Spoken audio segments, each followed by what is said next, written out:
करून आमच्या गाळ्या जाळल्या गेलेल्या आहेत, आमच्या शॉपवरती हल्ले केले, आमच्या घरावरती हल्ले जाळण्याचा प्रयत्न केला।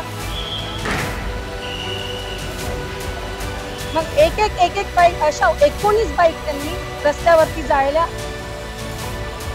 प्रत्येक हिंदूंच्या शॉपवरती त्यांनी हल्ला केला।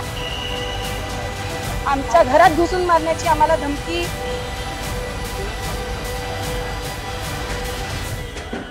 दोन गटात झालेला तुफान राडा, शेकडो वाहनांची जाळपोळ, दगडफेक आणि पोलिसांवर झालेला भ्याड हल्ला।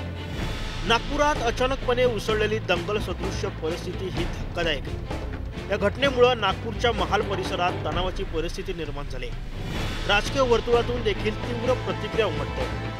संध्याकाळी 7 वाजताच्या सुमारास नागपुरात काय घडलं, नागपूर कोणी पेटवलं, या सर्व प्रश्नांची उत्तरे या व्हिडिओतून पाहूया।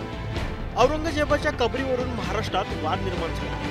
सातत्यानं वेगवेगळ्या भूमिका मांडल्या जात आहेत। छत्रपती संभाजीनगरच्या खुलताबाद इथे असलेल्या औरंगजेबाची कबर हटवण्याच्या मुद्द्यावरून राजकीय वातावरण चांगलंच रळून निघालं। नागपुरातही औरंगजेबाची कबर हटवण्यासाठी आंदोलन करण्यात आलं होतं। या आंदोलनात विश्व हिंदू परिषद आणि बजरंग दलचा सहभाग होता। या आंदोलनानंतर संध्याकाळी 7 वाजताच्या सुमारास एक गट महाल येथे छत्रपती शिवाजी महाराज चौकाच्या जवळ पोहोचला आणि घोषणाबाजी देण्यास सुरुवात केली। एका गटानं घोषणाबाजी सुरू करताच याच परिसरातील दुसऱ्या गटानेही घोषणाबाजीला सुरुवात केली। त्यामुळे नागपूरच्या महाल परिसरात तणावाची परिस्थिती निर्माण झाली। ही परिस्थिती नियंत्रणात आणण्यासाठी पोलिसांनी अतोनात प्रयत्न केले, पण जमावानं पोलिसांच्या दिशेनं दगडफेक केली, रस्त्यावरील गाड्या जाळल्या, दुकानं फोडली। त्यानंतर पोलिसांकडून अश्रुधुराच्या नळकांड्या फोडण्यात आल्या।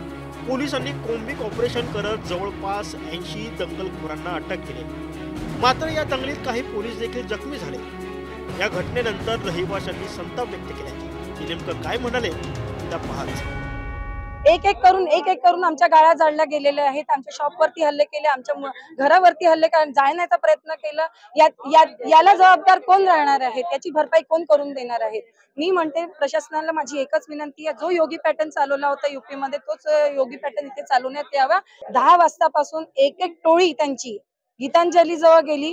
आधी सीसीटीव्ही फोडण्यात आले, त्यानंतर एक एक घरांच्या बाईक त्यांच्या हाताने निघत पण नव्हत्या, त्या काढण्यात आल्या। मग एक एक बाईक अशा 19 बाईक त्यांनी रस्त्यावरती जाळल्या आणि एक 4 व्हीलर जाळली। त्याच्यानंतर प्रत्येक हिंदूंच्या शॉपवरती त्यांनी हल्ला केला। मुलांना शिवीगाळ, आमच्या घरात घुसून मारण्याची आम्हाला धमकी। तुम आ जाओ, कितने हो, सब चलते हो, आ जाओ, घर में घुसे हो क्या, या शब्दात अपशब्द सर्व महिलांनी इथे सर्व लाईव्ह आम्ही काल पाहिलेला आहे। या राड्यानंतर मुख्यमंत्री देवेंद्र फडणवीस, उपमुख्यमंत्री एकनाथ शिंदे यांनी नागपूरकरांना शांतता राखण्याचं आवाहन करत समाजकंटकांवर कठोरात कठोर कारवाई करण्याचा इशाराही त्यांनी दिला। अशातच 11 पोलीस ठाण्यांच्या हद्दीत संचारबंदी लागू करण्यात आली। त्यामुळे आता घडलेली घटना ही सुनियोजित कट होता का? नागपूरला अस्थिर करण्याचा डाव नक्की कुणाचा होता? असे एक ना अनेक प्रश्न आता उपस्थित होत आहेत। Bureau report, news 18 Lokmat.